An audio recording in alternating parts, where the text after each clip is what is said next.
Dito naman tayo sa mangga. Ayan, yung isang ano na yun. Ito? Hindi to, dito.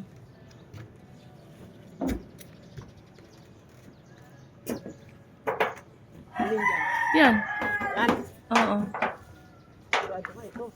Merong mga nakaano dyan eh. Yan, pwede na yan. Pang alamang lang siya, pang alamang. Ito. Yan, pwede yung bandang itaas. Yan. Eh, ba't na ibang pa muna?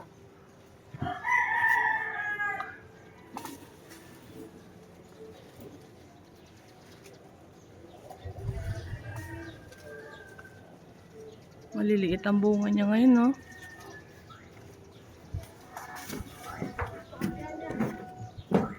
Ay ko. Ano ka nga? Ha? Tayo na malit ng kilikili ko.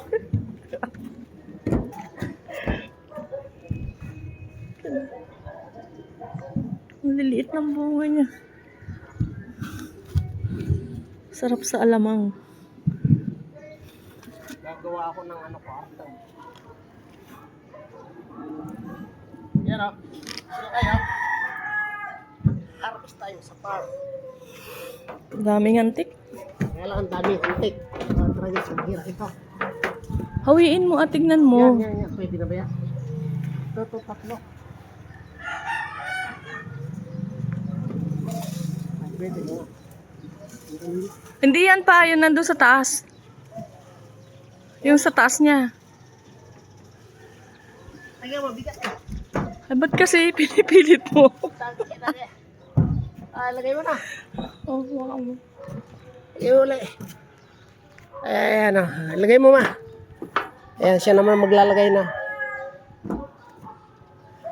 Ayan. Ang magsingirog nandito. Ayan. Nag-harvest ng pangbagoong. Ayan. Yan yung santol. Mga 1 linggo pa po yan. May green pa ang puwet eh. Ito naman talagang pang ano lang po ito. Pang bagoong pwede na pero hindi pa gaanong masarap. Mga 1 linggo pa. Ayan. Okay na. Mga 1 linggo pa po yan. Hawiin mo kasi. Para makita mo pa yun nandun sa loob. Ayun pa yun sa taas nung kinuhanan mo. Ito. Oo, yan dalawa. Dito, ito. Ayun eh.